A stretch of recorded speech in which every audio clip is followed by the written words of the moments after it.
Mesdames et messieurs, chers amis, je me trouve tout à fait à l'aise parce que il y a beaucoup de souvenirs qui reviennent. Quand on était à un rendez-vous à Ouagadougou, on saluait, le président Sankara saluait les invités et il ne me connaissait pas, bien sûr. C'est la première fois qu'on se voyait et je me suis présenté au Benga. Il dit, ah, attention toi là, hein? Il faut qu'on discute. Il faut qu'on discute. Il dit, bon, monsieur le président, le calendrier est très serré. Il dit, non, il faut qu'on discute, même demain, qu'on va poser les rails du chemin de fer, on va discuter. Bon, arrivé, on a posé les rails au chemin de fer pour aller vers Ouagadougou, vers la Côte d'Ivoire. J'ai dit, mais on n'est pas des ingénieurs, comment on va poser les chemins de fer là où le train va passer? Il dit, ça ira, il faut la créativité africaine.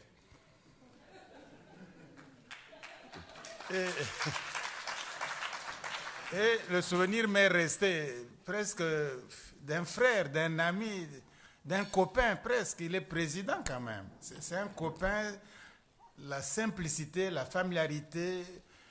Il vous décomplexe dès le premier mot. C'est vraiment rare de trouver ça quand on est au sommet du pouvoir. Donc quand nous vous voyons, madame, on ne sait pas vraiment quel mot vous dire. Vous devinez ce que nous disons à travers notre silence.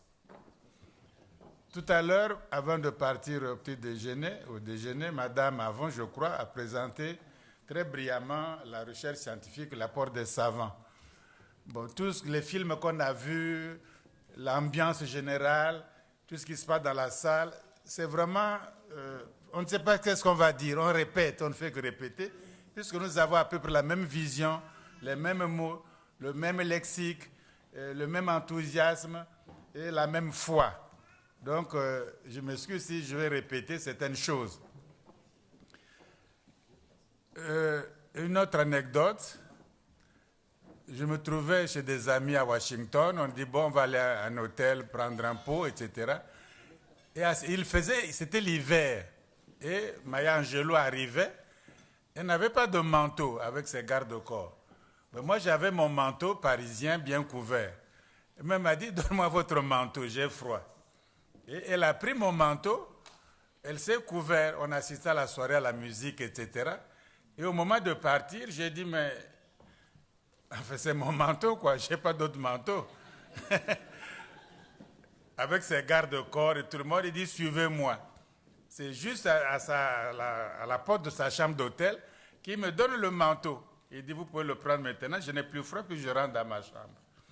Donc, c'était aussi une grande dame, très grande de taille d'ailleurs, grand d'esprit, très dévouée, très simple aussi en même temps. Ça vous donne vraiment une simplicité des grands hommes de l'ambiance. La même simplicité que je trouvais chez Cheikh Anta Diop, qui était plus âgé que moi, qui connaissait 1000 fois plus que moi. Mais chaque fois que j'avais un avis ou parfois naïf à lui donner, il écoutait. Il disait, c'est pas naïf, mais il écoutait tout. Vraiment, les grands hommes ont vraiment un esprit vraiment accueillant. Alors, cela dit, brièvement, je vais parler du panafricanisme, si vous voulez, et puis après de l'égyptologie très rapidement. Bon, tout à l'heure, Mme Sankara dit d'où nous venons, où nous sommes et où nous allons. C'est la question. Mais prenons 50 ans, 60 ans de vie africaine. Mais nous avons plus d'expérience que tous les autres peuples de la Terre. Pendant 50 ans, nous avons eu des pères fondateurs qui ont fondé les républiques, les pères fondateurs. Nous avons eu des présidents à vie. Bon, ils sont bien morts, mais c'était proclamé à l'époque président à vie. Bon, nous avons fait des partis uniques, là où tout un peuple, un seul parti, une seule opinion, un seul slogan, un seul. Et nous avons fait plusieurs partis en même temps, des partis familiaux, villageois, claniques, ethniques. On a tout fait. À un moment donné, il y a eu l'Afrique des colonels. C'est-à-dire, c'était la plupart des chefs d'État, par coup d'État, c'était eux qui dirigeaient le pays. Parce que les militaires sont droits, pas corrompus, ils font le métier, le boulot, donnons-leur la chance de diriger l'Afrique. Il y a eu à un moment donné l'Afrique des colonels. Peut-être certains d'entre vous n'étaient pas encore nés, mais ça existait, l'Afrique des colonels. Bon, on a fait des coups d'État. On a tué des leaders. On a fait des coups d'État contre Kwame Nkrumah. On a paralysé Sékou Touré. On a tué Cabral. Lumumba, n'en parlons pas. Boganda. Et le dernier, je pourrais dire, Sankara. On a donc tué les leaders. Le leadership africain était décapité. On a bloqué ceux qui promotaient le Jama, les Nyerere. On a bloqué. Mandela, près de 27 ans en tôle pour réclamer juste la dignité et la liberté et l'égalité. Qu'est-ce qu'on n'a pas subi? On a chanté la gloire des chefs d'État africains par la mobilisation populaire de ce qu'on appelait autrefois les groupes d'animation. Donc quand le chef d'État passait, tout le peuple dansait pour lui. Ça s'appelait groupe d'animation. Bon, la Banque mondiale est venue. On a fait des projets. Le Fonds monétaire international est venu. On nous a donné soi-disant l'argent, puisqu'on est endetté, même très endetté, ce qui suppose qu'on a eu l'argent. Enfin bref, on a jeté des déchets toxiques, même nucléaires, sur le littoral du golfe de Guinée. Les gens en sont morts, mais ce sont les déchets de Côte d'Ivoire, ce sont les déchets d'Abidjan, et non les déchets de la Hollande qui les a envoyés. Donc, qu'est-ce qu'on n'a pas fait? Il y a eu des mouvements des jeunes, les femmes se sont mobilisées, les syndicats étaient très forts, les syndicats de la classe ouvrière étaient très forts. On a fait beaucoup d'expériences. Pendant 50 à 60 ans, on a presque tout fait. Presque tout fait. Et l'Afrique n'avance pas. Et l'Afrique est endettée, très endettée. Et l'Afrique est pauvre. On a vécu de slogans, objectif 80, santé pour tous, maintenant c'est développement durable, c'est l'émergence, on ne sait pas comment on va émerger, mais enfin c'est l'émergence. Bref, il y a quelque chose, c'est comme un continent qui a fait toutes les expériences. Les autres n'en ont pas fait tant. On a connu tous les systèmes. De président à vie, président tout seul, présidentiel, président avec un premier ministre, président avec même 2, 3 vice-présidents. Il est président, mais il y a un premier vice-président, deuxième vice-président, troisième vice-président. Un pays avec 3 ou 4 présidents, 4 ou 5 premiers ministres. Qu'est-ce qu'on n'a pas connu? Et nous sommes même le premier, par rapport à l'Europe, à donner un premier ministre femme. Il y a le président de la République ou empereur, et le premier ministre, c'est une femme. On a nommé, avant même la France, avant que le président Mitterrand nous nomme Edith Cresson Premier ministre, l'Afrique avait déjà nommé une dame Premier ministre, en RCA. Qu'est-ce qu'on n'a pas fait comme expérience? Les coups d'État, les guerres civiles, les conférences nationales. On a tout fait. Et ça n'avance pas. Les États sont fragiles. On tue quand on veut. On envoie la CPI quand on veut. On répand les maladies quand on veut. On mange des poulets dont on ne connaît jamais les cuisses. On voit que les cuisses. Oui, on ne sait pas d'où viennent ces poulets. Donc même pour la santé des gens, la sécurité alimentaire n'est pas assurée. Alors qu'un continent qui a des lacs, des fleuves, des cours d'eau, qui peut faire des choses extraordinaires. Mais il y a un problème, les schémas qu'on fait sont des mauvais schémas. On ne peut pas les continuer encore. Rien que ça. Mais on va aller où maintenant? Qu'est-ce qu'on fait? Une conférence nationale encore? Bon, on va faire quoi? Libérer qui est encore en prison? Oui, comment on va faire maintenant? Il n'y a aucun schéma. Tous les schémas sont usés. Ça nous... Or, aujourd'hui, dans le monde tel qu'il l'Europe ou l'humanité est conduite par l'Europe, les puissants, il faut être fort, puissant. Si vous êtes fragile, vous êtes ami ou quoi, ça ne compte pas. On vous écrase quand il le faut. L'Europe ne tolère pas la fragilité. L'Europe ne tolère pas l'impuissance. L'Europe ne tolère pas, n'aime pas la faiblesse. Ils appelaient autrefois les chinoiseries. Aucun Européen ne dit maintenant les chinoiseries. Parce que la Chine est forte, puissante, et on dit discutons affaires. Discutons les affaires. On ne dit plus les chinoiseries qui mangeaient un bol de riz par heure, qui étaient le tiers-monde, qui étaient des vauriens, des bibelots. On ne dit plus les chinoiseries. Parce qu'ils sont forts. Il n'y a pas d'amitié. Il n'y a pas de partenaire. Ça n'existe nulle part. Or, l'Afrique fait le NEPAD par des partenaires. Mais enfin, quel est le partenaire de l'Allemagne même? Ils font tout seuls. Quel est le partenaire de la France? Quel est le partenaire de l'Angleterre? Quel est le partenaire des États-Unis? Ou quel est le partenaire des Chinois?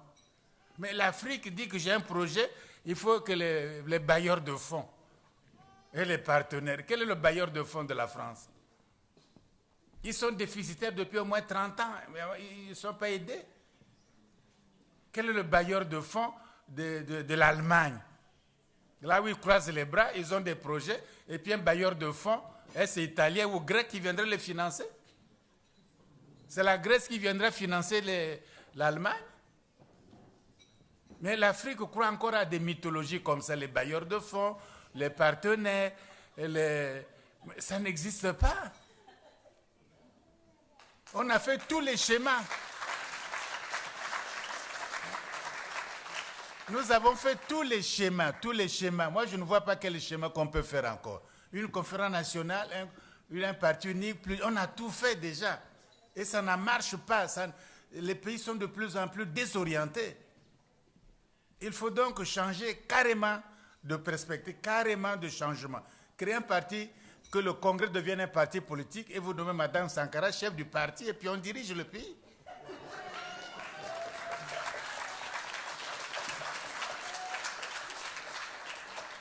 Pourquoi? Parce que, à supposer que les États-Unis ont dû donner l'exemple.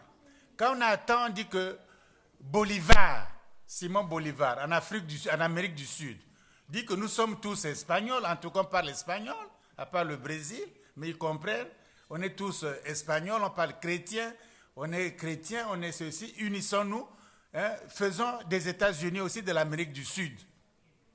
On est même plus riche, la forêt, les mines et tout, on est plus puissant même. Les gens ont refusé pour telle raison. Mais où ils en sont?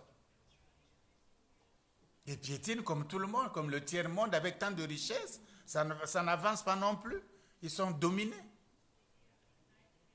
Ceux qui ont fait les États-Unis à Philadelphie, le plus vieux, c'était Benjamin Franklin, il avait 80 ans.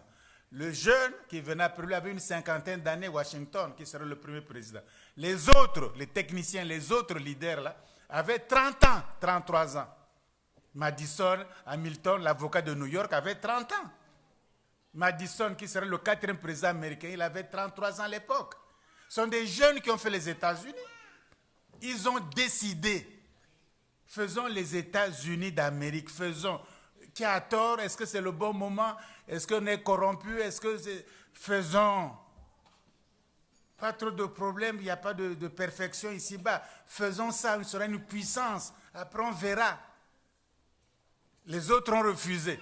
Demandez à la Géorgie qui avait refusé, à la Floride qui avait refusé, qu'ils demandent leur indépendance maintenant. Ils vont accepter? Hein? La Géorgie va demander son indépendance, quitter les États-Unis d'Amérique. La Floride va quitter parce qu'ils ne voulaient pas être ensemble. Mais qu'ils quittent maintenant, ils vont accepter? Ils ne peuvent pas accepter parce qu'on a créé une puissance. Si vous créez les États-Unis d'Afrique, vous n'allez plus faire un petit barrage ici, un petit truc là. C'est des grands projets de développement. Vous allez faire un grand élevage pour nourrir nous-mêmes notre population. Hein? De Dakar, de la Mauritanie jusqu'à Namibie. Vous faites des compagnies de pêcherie. Nous avons des requins, des baleines, de la sardine, de tous les poissons du monde que les pétroliers sont en train de tuer maintenant. L'élevage. Il y a des plaines, on peut fertiliser le Sahara, c'est des grands projets coûteux, mais on fait. Le Sahara, le Canaries deviennent fertiles encore.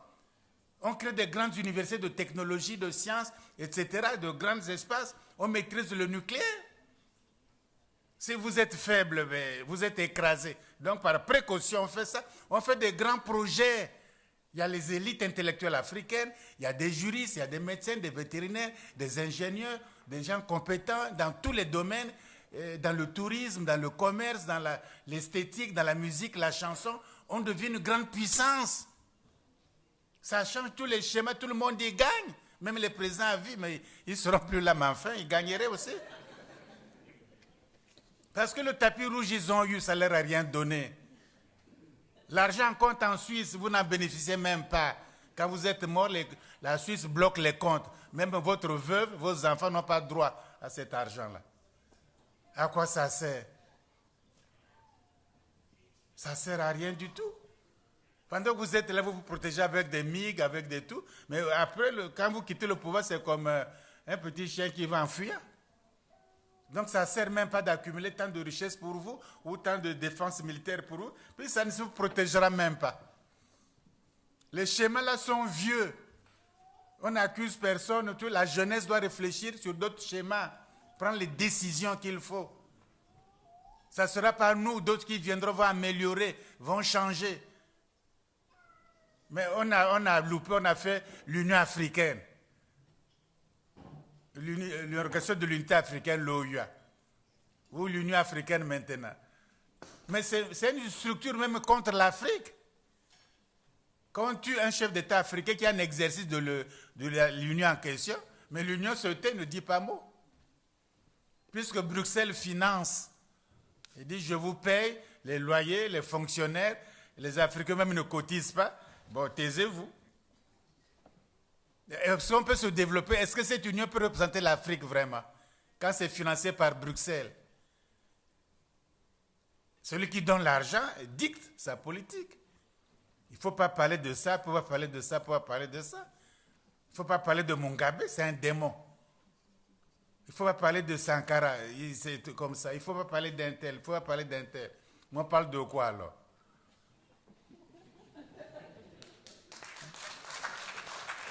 Donc, il est temps, les schémas, tous les schémas qu'on a fait là, ça ne marche pas. Tout pendant 50 ans, 60 ans, faites le bilan, même les coopérations, même les trucs, ça ne marche pas. Il faut complètement changer. Il faut précipiter l'État fédéral panafricain au niveau continental, qui d'ailleurs a déjà eu son président. Marcus Garvey s'était déclaré le président des États-Unis d'Afrique. C'est le premier président. Il est déjà là. Celui qui viendrait ne sera que le deuxième président. Oui, on attend que le deuxième président, le premier était là déjà. On attend que le deuxième président, il faut s'organiser. Il y a des responsabilités historiques à prendre, comme a dit Fanon. Vous voyez votre mission. Mais toutes les missions, déjà, les aînés ont fait ça. Ils ont fait ce qu'ils ont pu. On va répéter leur mission. Notre mission, la jeunesse actuelle, c'est de créer une nouvelle condition, que l'Afrique soit forte et puissante. Si l'Afrique est faible, pas puissante, on a beau faire, soit disant les mondialisations, les BRICS, soit la mondialisation des choses comme... Mais la mondialisation, c'est un conflit d'intérêts économiques, commerciaux. On ne commerce pas, on n'est pas fort, on pille toutes les richesses. Le pétrole, le bois, les poissons, les ceci, on pille tout. Alors vous allez faire quelle mondialisation? Oh, le village planétaire, je veux bien, mais quel est le chef du village en question? Vous êtes toujours servant dans ce village, soi-disant village planétaire. Mais un village a toujours un chef. Vous êtes le chef de ce village planétaire? Non. Alors vous êtes bon à quoi? On est drogué par des mots. Mais émergent, c'est quoi exactement? Comment sera? Non, on dit, bon, écoutez, d'ici 25 ans, bon, on verra bien. On ne planifie rien, on ne fait rien. Il faut qu'on finisse. C'est presque de l'escroquerie politique. Donc, en attendant, là où on a, si on peut faire, il faut faire des grands projets panafricains. Voilà pourquoi j'essaie de convaincre les hautes autorités politiques de mon pays pour créer, je dirais même la plus grande université du continent africain. Il y a l'espace, il y a l'argent, il y a la jeunesse, mais créer leur grande université. Là, on enseigne de tout, depuis la cuisine jusqu'à l'espace. On peut faire au moins ça. On peut faire au moins ça.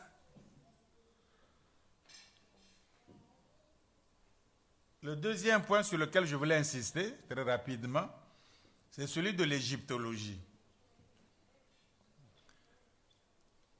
Alors, l'égyptologie, c'est, au fond, c'est une spécialité de l'histoire. C'est-à-dire, c'est étudier l'histoire ancienne de l'Égypte pharaonique. Et cette Égypte pharaonique a duré à peu près 35 siècles de vie nationale. 35 siècles. Si vous comptez la France, depuis Clovis jusqu'à François Hollande, il y a combien de siècles? Hein? Même pas une vingtaine. Or, l'Égypte a duré 35 siècles indigènes. Les pharaons indigènes, locaux, nationaux, ont dirigé le pays pendant 35 siècles environ. Alors, ce royaume africain était localisé le long de la basse vallée du Nil, en Afrique orientale, nord-est. Et le Nil, débouchant tombant dans la Méditerranée, donc le long de la basse vallée du Nil, la haute vallée étant la Nubie, etc. Donc géographiquement, c'est une contrée africaine, géographiquement. Or, déjà géographiquement, on vous enlève ça, on dit c'est le Proche-Orient. Mais le Proche-Orient, quelle est sa localisation géographique? On ne sait pas trop. Bon, si je suis au Japon, il y a l'extrême Occident, c'est-à-dire la France et l'Angleterre. Est-ce qu'on les appelle l'extrême Occident? Pourquoi on appelle les autres extrême Orient? Mais on devrait aussi appeler l'extrême Occident. Ça ne marche pas, la psychologie, non. C'est eux qui sont Proche-Orient, Moyen-Orient, Extrême-Orient, hein, Middle East, mais les autres, l'Angleterre, tout ça, l'Irlande, c'est l'Extrême-Occident. Mais on n'en parle pas. On n'en parle pas. Vous voyez bien que déjà c'est... Donc, ils veulent dire que c'est le Proche-Orient, Middle East, c'est des histoires. Quelqu'un a les limites géographiques de ça. C'est purement idéologique.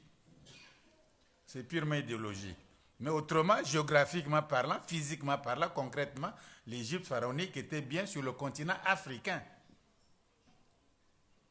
Donc, on balaye déjà l'argument, disons, géographique. Maintenant, ils étaient, des Noirs, on a créé une race brune. Donc, de tous les peuples méditerranéens, c'est la seule race brune. Les Grecs ne le sont pas, les Romains ne le sont pas, il n'y a que. Enfin bref, on a fait les dosages de la mélanine pour doser le taux de mélanine dans la peau. On a fait ça à Liverpool, on a fait ça à Manchester. On a publié ces études plus ou moins secrètement. Ces études disent parfaitement que la peau n'est pas brown ou dark, ils disent bien c'est black. C'est écrit comme ça en anglais. Cheikh Anta Diop a fait les mêmes dosages. Il a demandé au professeur Moni de venir les voir au laboratoire à Dakar. La mélanine, le dosage est très fort de la mélanine. Et le professeur Bilolo, ici présent, a étudié ce qu'Aristote a dit de Visou. Il a dit que les Noirs, les Égyptiens ne sont pas noirs. Les Égyptiens sont très noirs. Agan mélanès, ils sont très noirs. C'est Aristote qui le dit. Il a été là-bas. Bon, il y a beaucoup de témoignages de Hérodote qui a été là-bas, a vu les pyramides, a discuté avec les prêtres, pas jusqu'à Thèbes, etc., a vu tout le pays, les marchés, tout. Il a dit qu'ils ont la peau noire et les cheveux crépus. Alors, si vous habitez l'Afrique, on vous dit que vous avez la peau noire, très noire, que vous avez les cheveux crépus, tournés encore autour du bouchon. Si je prends un cheveu à moi, je mets sur la table, je prends un cheveu de blanc, je mets sur la table, on voit bien que mon cheveu se tourne, se contourne en tire-bouchon. Tandis que le cheveu des blancs est droit. C'est ça, les cheveux crépus. Maintenant, on veut les défriser. C'est ça. Les dames veulent les défriser maintenant. Pour enlever les frises, on veut défriser. Bon, donc, quand vous habitez l'Afrique, vous avez la peau noire, les cheveux crépus, et d'ailleurs, d'autres auteurs ajoutent que vous avez le nez pâté, c'est-à-dire le nez simiesque, un nez de singe pâté. Bon, ça suffit, je crois, pour être noir, pour être africain. C'est tout. Parce que c'est un problème de vision, de physique. On voit que vous êtes noir, c'est tout. Que vous soyez, on ne juge pas moralement. Donc vous êtes noir, dit oui, d'accord. Ils sont bien en Égypte, d'accord, géographiquement. Ils sont noirs, bon, pas tout à fait comme vous, mais vous voulez, bon, d'accord. Mais il faut faire attention, il ne faut pas confondre langue, culture et race. On peut parler, on peut être tous de la même race, mais de cultures différentes. Parce que l'expression de la culture, c'est la langue. Les Égyptiens étaient noirs comme vous, ils étaient sur le continent comme vous, mais ce n'est pas la même culture. Parce que leur expression linguistique, la langue pharaonique, n'a rien à voir avec vos langues de l'Afrique de l'Ouest, de l'Afrique centrale, de l'Afrique de l'Est, etc. Ça n'a rien à voir avec les langues dites négro-africaines. Donc vous vous réclamez quelque chose au fond qui n'est pas réellement à vous. Voilà le débat. Et ce débat existe depuis 1844. C'est un Allemand, quand un Allemand écrit, pour détruire ce qu'il a écrit, il faut des siècles. Oui. C'est un Allemand qui, en 1844, Théodore Banffé, qui avait écrit ça. Il avait dit, mais sans preuve. Mais comme c'est un Allemand, bon, c'est très compliqué, le vocabulaire, la langue et tout et tout. Ça fait vrai, alors que c'est simplement une fausse complication. Mais les gens, bon, comme ils ne cherchent pas à critiquer ça non plus, il n'y a pas de pensée critique. Donc ils ont accepté. Et ça fait comme ça, on a créé donc la famille, comment ils appelaient ça, camito-sémitique. Bon, donc ça n'a rien à voir avec vos langues sahéliennes, voltaïques, etc.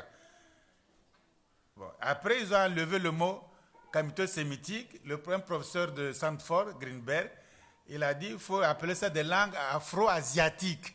C'est-à-dire, c'est des langues afro, parlées en Afrique. C'est le cas du berbère et de l'égyptien ancien, du couchitique. Mais en même temps, parlées en Asie, c'est le cas des langues sémitiques, l'hébreu, le babylonien, l'acadien, etc. Donc, c'est des langues afro-asiatiques. Et quand c'est fait aussi par les Américains à cause de l'ascendance culturelle et scientifique des États-Unis, bon, c'est aussi accepté les yeux fermés. Donc, on a accepté ça, les yeux fermés.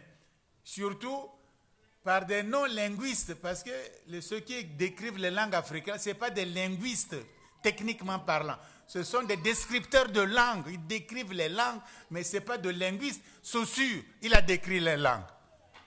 Ferdinand de Saussure n'a décrit aucune langue. Mais c'est le linguiste, c'est lui qui a fondé la linguistique contemporaine. Il a décrit quelle langue? Phonétique, morphologie, de quelle langue? D'aucune langue. Mais il est le fondateur de la linguistique moderne. Parce que il faut penser ces choses-là. La description d'un enfant, après 3 semaines de trimestre à l'université, il peut décrire n'importe quelle langue. C'est la pure technique, ce n'est pas des linguistes. C'est des descripteurs de langue. Ils sont imposés comme linguistes sur le Wolof, le ceci, le Germaco, des choses comme ça. Ce n'est pas des linguistes. Ce sont des descripteurs de langue. Ils ne peuvent pas mener le débat scientifique. Moi, j'ai la chance d'aller à l'école de Saussure, là où on apprend qu'est-ce que la linguistique réellement, et puis la chance d'avoir le professeur Benveniste, il a décrit quelle langue. Il a fait la comparaison. Alors, on apprend techniquement. Au fond, même, je ne comprenais pas. Ils m'ont bien expliqué que ça se fait comme ça, comme ça. Alors, maintenant, c'était le débat qui restait. On a fait une grande conférence à Barcelone. Une grande conférence. Là où le professeur Bilolo était là. Et on m'a confronté avec un professeur linguiste, descripteur aussi d'ailleurs, de Los Angeles, UCLA. Il travaille avec les ordinateurs. Elle avait 3 ordinateurs, il projette. Il a mis 1000 mots dans un ordinateur égyptien. Dans un autre ordinateur, 1000 mots de langue sémitique, acadien, babylonien. Et il demande à l'ordinateur, donne-moi les racines communes. Bon, l'ordinateur fait le boulot, trouve ça, ça marche. Ça, quand ça ne marche pas, il dit blank. Il laisse blanc, blanc, blanc, blanc. Quand ça marche, il dit OK. Et il a exposé ça. Bon. Moi, j'ai dit, bon, moi, je suis plus fort que votre ordinateur. Ouais, moi, je vais, là où il a mis blanc, moi, je vais remplir. Il n'y aura pas de blanc, on verra bien. Et quand j'ai rempli ça, donc c'est comme un jeu d'enfant, quand j'ai rempli ça, j'ai dit maintenant, vous voyez, vu que l'ordinateur avait raison de faire les blancs beaucoup, parce que ça ne matche pas, ça ne va pas ensemble. Pourquoi vous n'avez pas sur votre ordinateur? Par idéologie. Votre ordinateur a dit non, ça ne va pas ensemble. Il fallait respecter. Et vous n'auriez pas trouvé votre afro-asiatique là. Mais comme vous forcez les choses, vous trouvez afro-asiatique. Bon, c'était tellement... Enfin, je le dis maintenant de façon polie, j'étais même gêné parce que c'est quand même un savant et tout. Bon, c'est quand même un collègue, bon, on ne peut pas descendre plus bas que ça. Hein? J'étais même moi-même très gêné, bon, j'ai arrêté. Et puis quand on est parti prendre le pot le soir, il disait oui, vous êtes affreux. J'ai dit non, c'est vous afro-asiatique. Il voulait faire le jeu de mots sur le mot affreux, afro-asiatique. J'ai dit c'est vous qui êtes affreux parce que vous devez abandonner l'afro-asiatique. Bon, c'était amical, mais enfin, techniquement, c'était gênant. Mais de bonne foi, arrivé aux États-Unis, il a changé. Il a dit, on s'est trompé, il a changé. Mais les autres n'ont pas changé. Ils ont continué, ils ont fait la guerre. Ils ont eu 49 auteurs. Ils ont un livre de 400 pages. Et ils ont attaqué Cheikh Anta Diop, Molefe Assanté, les Jeffries et tout. Ils ont attaqué tout le monde. Ils m'ont attaqué. Bon, moi, j'ai dit, moi, je réponds pour moi. Cheikh est mort, je réponds aussi pour lui. Je réponds pour nous deux. Voilà. Alors, c'était même... lisez les livres. Enfin, même leur dame l'on disait, ce n'est plus des singes au bord de la Seine. Hein, c'est des gens, il faut les respecter. Même c'était pénible à dire. Parce qu'en fait, ils ne connaissent pas.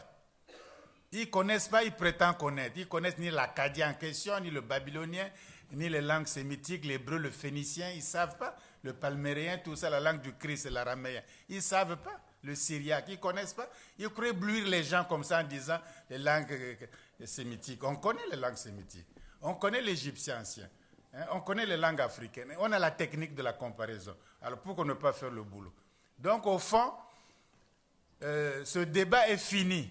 De l'Égypte, noire, pas noire, africaine, pas africaine.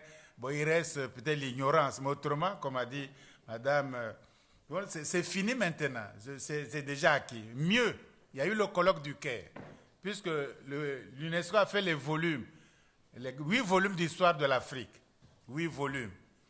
Et Cheikh Anta Diop a dit, le 2e volume porte sur les origines africaines. Moi, je vais écrire sur l'Égypte antique. Alors, si j'écris, vous allez dire dans les histoires de Cheikh Anta Diop, il faut qu'il y ait un débat international sur cette question de l'Égypte antique. Ça a eu lieu au Caire, en janvier et février 1974. Il y avait plus de 20 égyptologues. Cheikh Anta Diop était là, moi j'étais là. Plus le président Senghor avait dépêché un journaliste sénégalais, Pape Diop, qu'on serait battu pour qu'il fasse le rapport. Bon, moi j'étais là, j'ai vu, on a discuté, il y a le rapport. Mais que dit le rapport?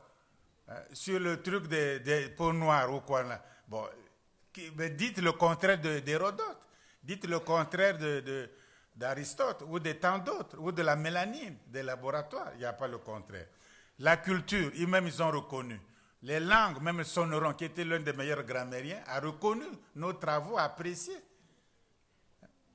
Ils ont dit même qu'il y a eu des résolutions. Donc ce problème-là, toutes les thèses fondamentales défendues par Cheikh Anta Diop dans la Nation d'agriculture ont été validées pendant le colloque international au Caire. Il n'y avait que 2 Africains, non, 3 même, un Soudanais. Un Soudanais, Abdallah, professeur Abdallah. Bon, quand on a commencé le débat, Cheikh avait dit le mot peut-être Égypte noire, Kemet noire. Abdallah se lève et dit que non. professeur Cheikh Anta Diop, vous avez tort. Le mot Kem ne veut pas dire noir en égyptien ancien. Alors moi qui dormais un peu, je me réveille. J'ai dit, mais cette affaire-là, qu'est-ce qui se passe? Mais Kem veut dire noir, non? Abdallah insiste. J'ai dit, ah, c'est aussi un savant, on ne sait jamais. Ici, il n'y a pas d'apprenti. Cheikh Anta Diop, il s'énerve un peu, ce qui était rare chez Cheikh. Il avait un self-control. Mais je le voyais déjà s'énerver. Il a dit, écoutez, Monsieur Sonoron, vous êtes ici parmi nous le meilleur grammairien. Prononcez-vous. Si vous ne vous prononcez pas, moi et Obengan, on quitte vos trucs, on s'en va. Mais c'était grave. Mais qu'est-ce qui s'est passé? Sonoron a dit, bon, effectivement, ça veut dire noir, etc. Après, moi, je suis parti voir Abdallah. J'ai dit, mais pourquoi tu fais des choses comme ça? Tu sais bien que c'est ça. Tu contredis pour contredire. C'est ridicule. C'est pas sérieux, quoi. Et chaque fois qu'il me voit dans les coms, il dit, oh, comment va le professeur Cheikh? Je dis, il ne te salue même pas. Alors, le mot Égypte, c'est un mot grec. Et les Toutankhamon, les Ramsès, les pharaons ne connaissaient pas ce mot Égypte. Ils ne connaissaient pas le mot Égypte. Alors, comment appelaient-ils eux-mêmes dans leur langue leur pays? Leur pays, comment ils appelaient ça? Alors, ils appelaient leur pays par le mot Nta ou Ntsi, c'est-à-dire le pays, notre pays, comme on dit notre nation. Il y avait ce mot-là. Le double pays, la haute et la basse Égypte, Taoui. Bon, ils appelaient leur pays par le mot Kemet, c'est-à-dire le pays noir. Comme vous dites l'Afrique noire. On ne dit pas l'Afrique noire parce que la terre est noire. On dit l'Afrique noire parce que la plupart des habitants là-bas sont de peau noire. Voilà, ça s'oppose à l'Afrique blanche, si l'on veut. Donc, ils appelaient leur pays le pays des Noirs. Eux, eux-mêmes, ils s'appelaient Kemtiou, c'est-à-dire nous, les nègres, les Noirs, au sens propre du terme. Les Noirs, les nègres, Kemtiou. Nous sommes des Kemtiou. Par rapport, bien sûr, à la Méditerranée blanche, aux Asiatiques, aux Grecs, etc., on s'identifie, c'est ça l'identité dont on parle aujourd'hui. Ils se sont identifiés comme Noirs dans leur propre langue. Le copte dit ça. Hein? Ce sont des hommes, des Romains. Lomé, Mouloumi, Lomi. L'homme, c'est ça le mot qu'on retrouve partout. Au Cameroun, tout l'homme, l'homme, le mari, l'homme, ça a évolué, mais ça veut dire l'homme. C'est le même mot exactement. Donc, voyez-vous, aujourd'hui, la bataille est plus ou moins close. Que l'Égypte antique appartient bien au monde culturel, à l'univers culturel africain, négro-africain, si l'on veut. Bon, qu'est-ce qu'il faut faire maintenant? Il faut étudier maintenant cet Égyptien, cette Égypte antique. Étudier la langue, étudier les pharaons, les fondateurs de ça, les Narmer, les Ménès, il faut étudier. D'ailleurs, on dit même, quand on dit en français, le roi s'appelle Narmer, par exemple. On ne comprend pas bien. Mais en fait, il s'appelle le poisson électrique. Nous avons des noms comme ça en Afrique. Je m'appelle le poisson électrique parce que dès que vous le touchez, il vous électrifie. C'est-à-dire il est fort, il se défend. C'est un poisson électrique. Il y a des reines qui s'appellent Kemsit, c'est-à-dire la négresse. Nyapi, Mundombi, quoi. Elle s'appelle comme ça, c'est la femme d'un pharaon. Elle s'appelle Kemsit, la négresse, la noire, elle est égyptienne à 100%. Il y a des femmes qui avaient des bibliothèques. La reine Ti avait une bibliothèque privée. La reine Hatshepsut faisait les fards de beauté, les parfums avec le lotus dans ses appartements elle-même. C'est écrit noir sur blanc. Elle faisait des parfums. Donc le fameux parfum là avec les lotus, ce n'est pas l'histoire qu'on copiait. Les Grecs n'ont pas de parfum, n'ont pas d'encens. cette dame-là, Pharaon, fabriquait les parfums, les fards, les lotions, etc. de beauté dans ses appartements, dans son palais. C'est écrit noir sur blanc. Oui. On fait un complot contre un pharaon. Une femme veut placer son fils comme pharaon, avec quelques conseillers. On découvre le complot. Le pharaon Ramsès, il dit, bon écoutez, bon, il y a la justice. Allez à la justice, au tribunal, juger ces gens. Le pharaon, il pouvait dire non, ils m'ont voulu faire les condamner. Non. Il a dit, mettez-les, que la justice se prononce. Ce sont mes conseillers qui ont fait ça, un tel, et pourtant on est ensemble. Bon, faites la justice. D'autres par honte, au moins un ou deux se sont pendus eux-mêmes, par honte. Mais la justice a eu cours, il n'était pas intervenu. Que la justice ait lieu. Dans l'Égypte antique, il n'y a pas de prison d'État. Socrate est mort en prison d'État. On lui a donné la ciguë, on l'a condamné à mort par vote démocratique. Les 11 ont voté, un vote d'ailleurs pas très majoritaire, et il a été quand même condamné à boire la ciguë parce qu'il corrompt la jeunesse et il ne respecte pas les dieux de la cité. Il a été condamné pour ça, à mort, peine capitale, en prison d'État, à boire la ciguë. Il n'y avait pas encore les chaises électriques, donc on donnait la ciguë. Mais en Égypte, il n'y a pas une prison d'État, privation de liberté d'État. Pourquoi les Égyptiens... Il y a la punition. Tu as volé, tu as fait du mal, on punissait. La punition existe, mais pas la peine capitale ni la prison d'État. Pourquoi? Parce qu'un être humain, il est sacré. Il a d'abord son nom.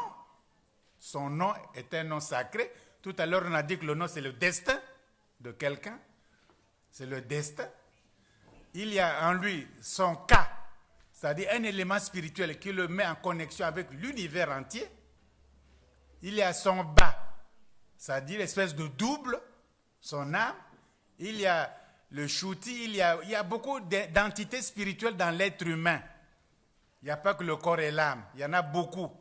Et le mettre en prison, ça signifie qu'on met aussi ces entités spirituelles en prison. Donc on met le divin en prison. Parce que l'Égypte antique, aujourd'hui nous choisissons entre l'esprit et la matière. On est matérialiste, on est spiritualiste. Entre les deux, l'Occident a tranché entre matière et esprit. La civilisation pharaonique, il combine quelque chose qui est comme matière, quelque chose qui est comme esprit, les deux à la fois. Donc voilà pourquoi on n'arrive pas à faire les pyramides. Rien qu'avec l'esprit, tu ne peux pas. Rien qu'avec la matière, tu ne peux pas. C'est quelque chose qui n'existe pas encore. Qu'ils avaient ensemble. Le divin était presque apprivoisé. C'était presque ce que nous appelons miracle. Pour eux, ce n'était pas le miracle. Ils avaient cette puissance-là. Et aujourd'hui, nous avons séparé. Depuis Descartes, on ne fait que raison, raison, raison. Quand on ne fait pas ça, c'est miracle, c'est superstition, c'est la magie noire, c'est les trucs bantous, c'est le fétichisme africain, et c'est l'animisme, etc. On qualifie mal avec les trucs. Il reste que la raison pure et dure. Que même les philosophes ici, les Kant, Hegel, etc., ont même critiqué les Lumières. Il n'y a pas que la raison. Il y a le sentiment et la sensibilité. Mais l'Europe a fait que cette voie-là. Les autres ont fait aussi cette voie un peu, quelque chose qui n'est pas matière, quelque chose qui n'est pas... Même aujourd'hui, dans le CNR à Genève, on ne voit pas cette matière, mais on voit que la trace qu'elle reste. Quel est ce phénomène-là? C'est plus ou moins spirituel, la matière. Les Égyptiens avaient la connaissance de cette chose-là, qui est matière, esprit à la fois, les deux combinés, que l'Occident a séparés. Et ceux qui avaient étudié ça, à l'Égypte pharaonique, sans être égyptiens ou africains, sont devenus des grands dans l'histoire de l'humanité.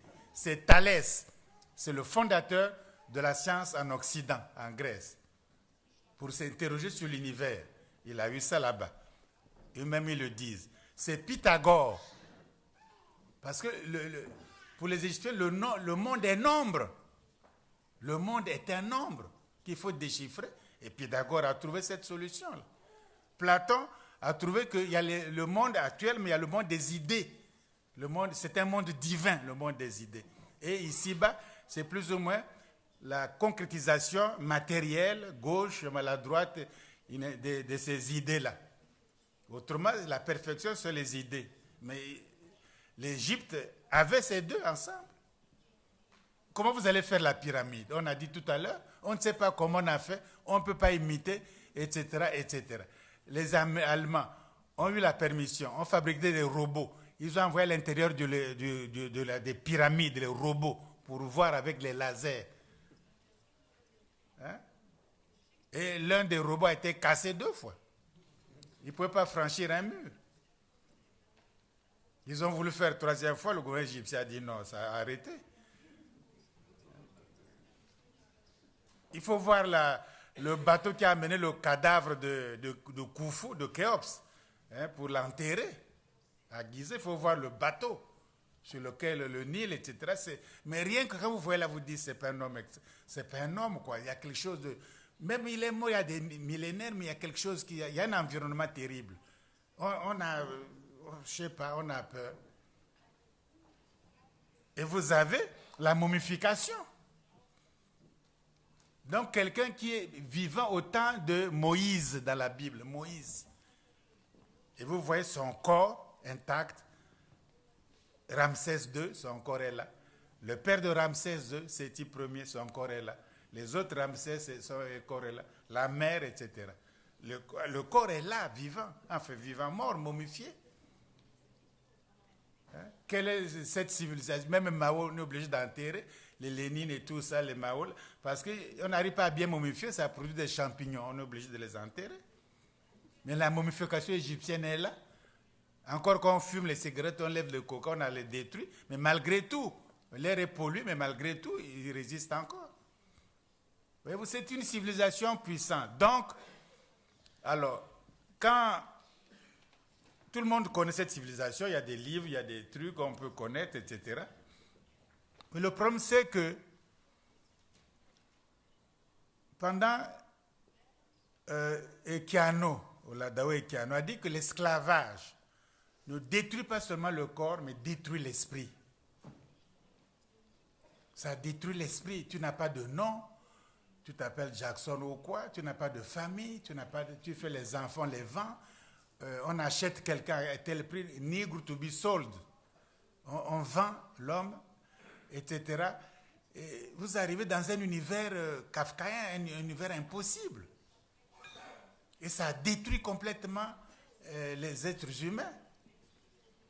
Donc on n'y croit plus à rien, on ne sait pas à quoi ça sert, qu'est-ce que l'univers, qu'est-ce que la vie, comment d'autres êtres humains peuvent vivre le code noir pendant 2 siècles.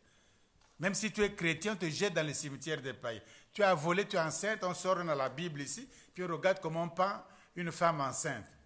Qu'est-ce qu'elle a fait? Elle n'a rien fait. Ou bien elle a refusé les appels du maître. Elle mérite pendaison. C'est incroyable cette civilisation-là. Donc, alors quand on fait comme ça, là, ça crée chez l'Occident une mauvaise conscience. L'Occident, les Européens ne peuvent pas aimer l'Afrique. Vous avez beau faire. Parce qu'ils ont cultivé des choses, c'est impossible à faire. Ils ne peuvent pas, globalement, ils ne peuvent pas. Il y a le tréfonds, c'est impossible. Et du coup, on vous enlève l'histoire, ce que Cheikh Anta Diop appelle la falsification de l'histoire africaine. Ça a été falsifié. Vous n'avez pas d'histoire, parce que quand même c'est mon esclave. Bon, je dis que les pharaons, c'est lui. Bon, c'est que les pharaons donnaient la civilisation. C'est une contradiction. Donc il faut gommer. Vous n'avez pas d'histoire.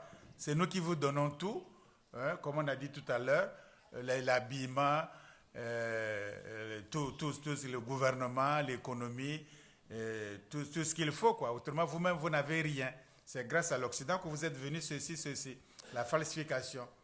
Parce que plus vous partez, plus vous voyez que cette souffrance même devrait nous blinder. Mais ils ne veulent rien savoir. Voyez-vous, le problème, c'est que un problème, il ne s'agit plus de condamner même l'impérialisme, le colonialisme, etc. Il faut savoir que si vous êtes fort, Si vous êtes puissant, on vous respecte dans ce bas monde-là. Mais si vous êtes faible, vous avez beau faire, vous avez être ami, vous avez beau faire, des conseillers, ils viennent, ils vous font l'Afrique en marche. Quelle Afrique en marche? Tantôt ils disent que l'Afrique a le sida, l'Ebola, tantôt l'Afrique est pauvre, très endettée, ils disent à l'Afrique en marche, ils se moquent des gens. Qu'est-ce qui est en marche en Afrique? Quand ils polluent, tout le golfe de Guinée, hein, le pétrolier pollue tout, depuis Pointe-Noire jusqu'à partout, il pollue. Le golfe au Nigeria, c'est pollué, le delta. Et ça, c'est l'Afrique en marche. Ils financent les coups d'État. Ça, c'est l'Afrique en marche. Hein? Non, je crois que dans ce bas monde-là, les Chinois, voilà la géopolitique. Les Chinois bâtissent la Chine. Ils ont leur programme, ils ont fait la longue marche, ils ont fait le bambou, le rideau de bambou, ils ont développé le nucléaire, les sous-marins, l'espace, l'économie. Ils se battent, ils se développent, ils s'ouvrent maintenant l'Europe. On construit comme ça. Même la Russie, c'est une grande puissance. Ils interviennent, on ne peut pas les bousculer facilement. L'Inde aussi se fait. Bon, les Arabes essaient de se reconstruire avec tous les problèmes qu'on connaît. Bon, l'Amérique latine, autant de il y avait l'idée de Mercosur, etc., je crois que c'est tombé. Mais en fait, ils veulent aussi essayer de bâtir quelque chose ensemble. Les États-Unis sont des plus grands stratèges. Ils sont d'abord États-Unis, tout seuls, puissants. Ils développent avec le Mexique, le Canada et les États-Unis. En cas d'eux, on est ensemble. Question de visa, de ceci, le dollar, on va au Canada sans visa, on fait ceci. Il dit, on fait donc le Mexique, États-Unis, en cas d'eux. Troisième scénario, ils font le Congrès américain. Donc avec tous les États américains, Cuba y compris. Tout ce qui est Amérique du Sud, Amérique des îles, il s'appelle le American Congress. Ils sont le Congrès américain, ils se réunissent régulièrement. Les États-Unis jouent encore sur l'Atlantique, l'Alliance Atlantique. C'est les chefs de l'OTAN que De Gaulle avait quitté, Sarkozy a réintroduit. Ils sont à l'OTAN. Donc nous sommes pourtant l'océan Atlantique, mais nous ne sommes pas partis de l'OTAN. Trop faibles. Ils sont à l'OTAN. Les États-Unis jouent sur le tableau des Pacifiques, les pays pacifiques. Ils sont avec la Chine, le Japon, les Coréens, c'est le Pacifique. Ils se retrouvent pour discuter les problèmes du Pacifique, les pays du Pacifique. Ils sont dedans. Donc, ils sont dans le monde entier, vous voyez bien. L'Afrique n'est dans aucun scénario de demain, que ce soit militaire, sécuritaire, scientifique, on n'est dans aucun scénario. Dans aucun scénario. Alors donc, les voies les tapis, les pères fondateurs, c'est un mauvais schéma. Il faut abandonner ce schéma. C'est pénible, mais il faut l'abandonner. Il faut faire la propagande maintenant, développer les idées de l'État fédéral. C'est la seule issue. C'est trop tôt, on ne sait pas. C'est trop tard, on ne sait pas. C'est jamais trop tard ni trop tôt. Ce n'est pas même des questions. On n'a pas fait les États-Unis trop tard ou ni trop tôt. On a trouvé qu'il faut faire, on verra bien. Et ils ont fait ça. Les Obama peuvent jouer les jeux, ils deviennent présidents. Parce qu'on fait, mais ça ne finira pas avec nous l'Afrique. Les gens vont redresser les programmes, vont redresser ceci. Le tout est de faire pour être puissant. L'Afrique a besoin d'être puissant, même pas de développement, parce qu'on ne se fera jamais développer. L'Afrique a besoin de puissance, comme ça, vous jouez votre carte de façon autonome. Ça sera difficile. Pourquoi? Parce que si l'Occident ou l'Europe sent que l'Afrique se retire un peu, bon, ils vont commencer à faire une violence extrême, à tuer les gens, les jeunes, etc., faire des rafles, etc. Parce qu'une puissance africaine qui va dire non, nous ne voulons pas que vous venez faire la pêche en Mauritanie, prendre les poissons comme ça. Non, nous ne voulons pas que vous traversiez, que tous ces bateaux qui vont en Afrique du Sud ne traversent pas tous ces sous-marins-là. Ce sont nos océans, dans nos eaux territoires, on ne veut pas. Le pétrole, nous-mêmes, nous pouvons le faire. Le ceci, nous pouvons le faire, etc. Bon, l'uranium, Areva, le premier nucléaire du monde. Mais vous ne voyez pas que c'est... Il n'y a pas une seule... un grain d'uranium en France. Mais Areva est premier mondial. Ils prennent ça gratuitement, presque gratuitement au Niger. Mais si nous disons que c'est à l'État fédéral, c'est à nous, on ne prend plus ça comme ça. Donc l'Occident va subir la puissance africaine. On ne va plus être exploité pour faire leur force. On fait notre propre force. On n'est plus leur main-d'œuvre gratuite. Donc ils vont pas accepter ça. Ou s'ils acceptent, si la nouvelle génération accepte, disant bon, discutons. On a été quand même colonie, on a été ensemble. Bon, discutons. Bon, d'accord, on discute à égalité. Mais il n'y a pas imposé aux gens. Ça sera dur. Mais c'est la seule voie. C'est la seule voie. On a tout essayé. La seule voie. Donc, nous avons un passé glorieux. C'est l'Égypte antique. Il y a Zimbabwe. Il y a le Ghana, Mali sont rares. Il y a les civilisations des Ashanti. Il y avait de l'or là-bas. Les tapis étaient en or. Les lits étaient en or.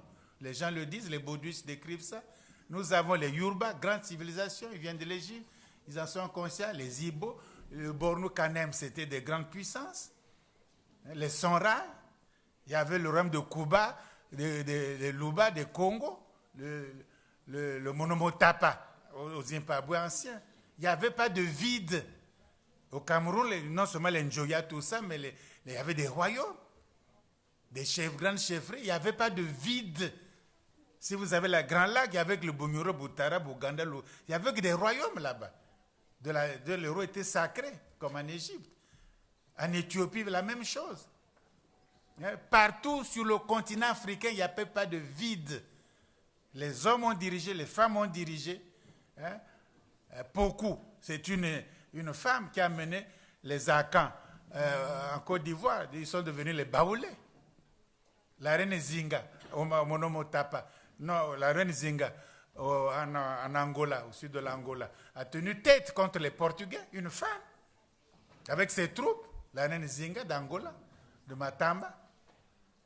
Il y a eu des femmes partout au Sénégal qui ont dirigé le royaume Wolof. Et la femme une historienne du Mali a étudié les femmes du Mali. Mais quand j'ai lu le livre, il y a une femme du Mali, Véloré, qui était avec l'un des rois là, etc. Mais elle connaissait le Coran par cœur et elle s'occupait aussi de la bibliothèque du roi en question. Ça existe parce que c'est nous qui ignorons. Donc les femmes ont une puissance extraordinaire sur le continent africain. Il faut qu'elles reviennent à leur rôle, il faut qu'elles reviennent au rôle de leaders. Elles étaient leaders. Elles ont dirigé des royaumes, des troupes militaires contre l'ennemi. Ils ont formé les Africains, donné l'éducation, donné la vertu, l'éthique. Donc on a quand même des valeurs sur place. On a des richesses, vous les savez tous. Les diamants, le bois, les forêts, les lacs, les poissons, l'agriculture, l'élevage. Il faut faire... Mais c'est le Kenya qui fournit les fleurs maintenant. Les fleurs, c'est au Kenya. Même la Hollande vient planter ça au Kenya maintenant. Les tulipes et tout, là, que ça ne pousse pas, ça pousse. Hein? Il y a le rhinocéros blanc au Madagascar. Il y a tout sur le continent africain, tout. Alors, il suffit maintenant de dire, nous travaillons, ceux qui veulent nous aider, de nous aider à nous émanciper, à faire notre force. Bon, on accepte. Si c'est les Chinois, on accepte. Si c'est les Européens, on accepte. Mais il faut qu'ils comprennent qu'on ne peut plus dominer, que chacun veut faire sa force. C'est comme ça que le congrès panafricain, vous avez assez fait, la jeunesse, vous avez dit qu'il faut diffuser ça, il faut créer maintenant un parti politique du congrès panafricain, un parti politique avec des sessions un peu partout sur le continent africain. Et de temps en temps, ceux qui ont les moyens ou l'habilité de trouver des fonds, on se rassemble et sur le continent africain. Ça va donner une autre perspective. Parce que vous ne travaillez pas pour un pays, vous ne travaillez pas la jeunesse d'un pays, c'est la jeunesse africaine, c'est la jeunesse panafricaine. Ce sont des femmes panafricaines, c'est des leaders panafricains. Ça va donner une autre manière de voir. Et ça sera infiltré, bien sûr. Qu'est-ce qu'ils font? Donnez-nous les papiers. Qu'est-ce qu'ils gèrent? Comme les Black Panthers ont été infiltrés. Les Black Panthers ont été infiltrés. Bon, le parti congrès panafricain sera infiltré aussi. Il faut s'y attendre. Voilà pourquoi il faut développer votre sécurité, il faut développer les services d'espionnage. Or là, nous travaillons sans espionnage même, sans sécurité. Et tout est ouvert. On ne fait plus comme ça. On ne fait plus comme ça dans ce bas monde. Voilà, on peut continuer. C'est des choses qui se recoupent, ce qu'on a dit tout à l'heure à propos des savants. Ce que Mme Sankara qui a posé des questions pertinentes, d'où nous venons, où nous en sommes, où nous allons, c'est très important. Et chacun dessine son avenir, au moins retenons. Chacun dessine son avenir comme il l'entend. Il n'y a plus de raison à recevoir. Et je crois que si nous le faisons, la mémoire de Mandela, de tous nos morts, la mémoire de tous nos ancêtres, connus ou inconnus, les Bogandais, etc., la mémoire du continent africain, qui est la mémoire humaine, sera... et le monde va changer. Parce que ce n'est pas par hasard que l'Afrique est le berceau de l'humanité. Ce n'est pas par hasard. Ce n'est pas par hasard. Si le hasard de l'évolution a fait que l'homme est né sur le continent africain et que c'est de l'Afrique que l'homme est parti à la conquête des autres continents et bientôt à la conquête de l'espace, et c'est ce qui est un peu colossal, l'univers est immense, etc. Ben, nous sommes partis de cette histoire, de cette aventure humaine. Nous sommes partis de ça. On ne peut pas désister parce qu'on a subi l'esclavage, on a subi la colonisation, on a subi l'apartheid, on a subi tous les... etc. Au contraire, ça doit nous donner plus de force encore de dire, attention, si nous sommes faibles, on sera encore esclaves dans le monde tel qu'il va. Si nous sommes forts, on va nous respecter. Et si on nous respecte, on respecte aussi l'humanité. Puis nous sommes humains comme les autres. Nous ne faisons pas la guerre, nous ne faisons pas la conquête, nous ne faisons pas le mépris ou le dédain. Et nous aimons les autres frères de l'humanité. Donc nous voulons bâtir une autre humanité différente et non plus d'exploitation. Et comme nous sommes les richesses, le réservoir de l'humanité, ce qu'on connaît, ce qu'on ne connaît pas encore, nous sommes les richesses, ben, nous pouvons encore aider l'humanité à se développer avec nos richesses. Donc au fond, l'aventure que nous jouons n'est pas une aventure égoïste, n'est pas une aventure, disons, cloisonnée, repliée sur nous-mêmes. Au contraire, plus l'Afrique est forte et belle et extraordinaire, et plus le monde jouira de la puissance africaine. Tandis que nous ne jouirons jamais de la puissance occidentale, parce que c'est une puissance de domination. C'est ça l'idéologie qui est l'arrière-plan, de dominer les autres, qui n'existent pas, c'est moi qui commande. Voilà pourquoi ils n'arrivent pas à faire même l'Europe, parce qu'ils veulent dominer les autres. L'autre veut dominer la Grèce n'en veut pas, l'Allemagne veut dominer les trucs, ils veulent dominer les autres. Maintenant, c'est le couple. On ne peut pas faire l'Europe avec deux couples. Couple franco-allemand, quel couple va faire? C'est des histoires, tout ça.